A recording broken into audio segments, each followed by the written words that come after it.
দাজ্জাল এই ইহুদিদেরকে নিয়েই বিশ্ব শাসন করবে, নবী সাল্লাল্লাহু আলাইহি ওয়াসাল্লাম বলে গেছেন। আর এই ইহুদিরা নবীর যুগে কি হালে ছিল?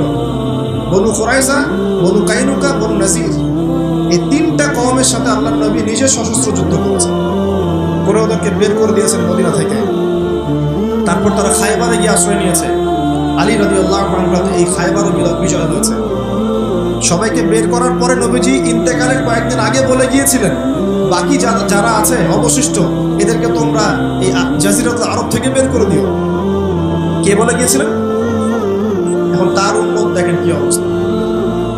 চারপাশে বসে ওই জেরুজালেমের চারপাশে আরব রাষ্ট্র রহম আছে, বসে বসে তামাশা দেখছে। 100 বছর হয়ে গেল। তো আমি এই জায়গা থেকে এখানে আসছি, ওইখান থেকেই দাউদ আলাইহিস সালাম বিশ্ব শাসন করেছিলেন। আল্লাহ পাক তাকে বলছেন খলিফা। কি করেছিলেন তিনি? আল্লাহ পাক তাকে বলছেন, ইয়া দাউদ, একটু মনোযোগের সাথে শুনুন, হে দাউদ, ইন্না জাআলনাকা খলিফাতান ফিল আরদ, আমি আল্লাহ তোমাকে এই জমিনে খলিফা করেছি। সুবহানাল্লাহ। এবং ওই জমিন বলতে কিন্তু এখন জেরুজালেম, আরদ মানে এখানে কিন্তু ওই বাইতুল মুকাদ্দাস। তিনি ওখান থেকেই বিশ্ব শাসন করেছিলেন। তোমার দায়িত্ব কি হে দাউদ? তোমার কাজটা কি? ফাহকুম বাইনান নাসি বিল হক, সূরা সাদ পড়বেন।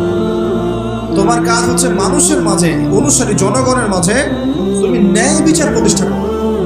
কি করবে?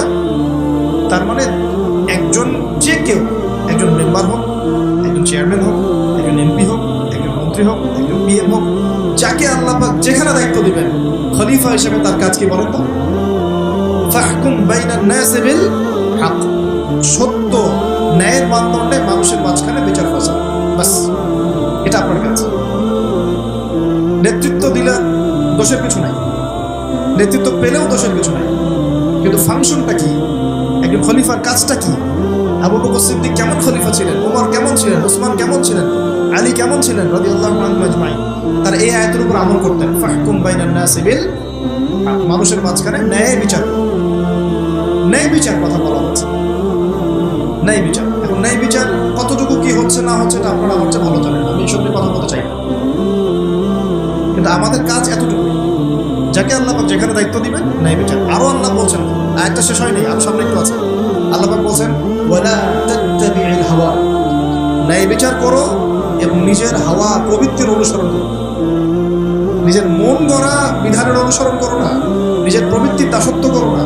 যদি করো তাহলে কি হবে? ইউদিল্লাকা আন সাবিলিল্লাহ, তাহলে আল্লাহ পাকের এই সরল পথ থেকে ওই প্রবৃত্তির অনুসরণ তোমাকে বিচ্যুত করবে।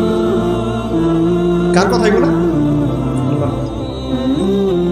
ইন্নাল্লাযীনা ইউদিল্লুনা আন সাবিলিল্লাহ, পরের আয়াত, নিশ্চয়ই যারা আল্লাহ পাকের সরল পথ থেকে বিচ্যুত হয়ে গেছে, লাহুম আযাবুন শাদীদ, তাদের জন্য কঠিন শাস্তি আছে। আযাবুন শাদীদ মানে কঠিন শাস্তি আছে। বিমা নাসু ইয়াউমাল হিসাব, এই কারণে যে তারা হিসাবের দিনটা ভুলে গিয়েছে। এই দুইটা আয়াত শোনাই দিলাম আপনাকে।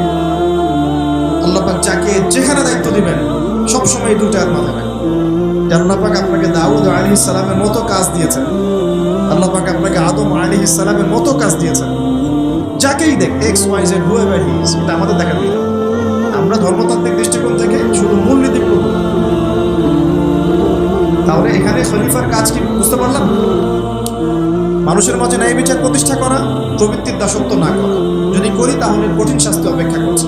এখন আসেন, আল্লাহ নবী সাল্লাল্লাহু আলাইহি ওয়াসাল্লাম কি এই আয়াতের উপর আমল করে যান নাই? গিয়েছেন না যান নাই? তার জীবদ্দশায়, তার 23 বছরের এই নববী জীবনে কেউ কখনো জুলুমের শিকার হয়েছিল? বলেন তো, কেউ বলতে পারবে বুকে হাত দিয়ে যে একজন মানুষ জুলুমের শিকার হয়েছে? তার রেখে যাওয়া ইসলামের এই প্ল্যাটফর্মের উপরে আবু বকর সিদ্দিক শাসন চালিয়েছেন 2.5 বছরের মতো। আবু বকর সিদ্দিকের সময় কি কেউ জুলুমের শিকার হয়েছে? তিনি কি এই আয়াতগুলোর উপর আমল করেছিলেন না করেন নাই?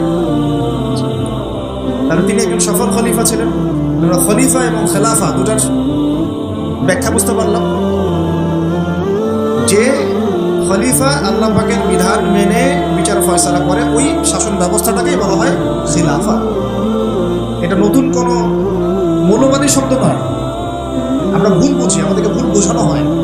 একজন খলিফা যে আল্লাহ পাকের বিধান অনুযায়ী বিচার ফয়সালা করে, তার ওই শাসন ব্যবস্থাটাকে বলা হয় খিলাফা, যেটা আসবে সামনে ঈসা আলাইহিস সালামের হাতে। এখন আপনি সর্বোচ্চ পর্যায়ে যান বিশ্বে, ইউনাইটেড নেশনস, এখানে খিলাফা কায়েম আছে? অনেস্টলি বলেন।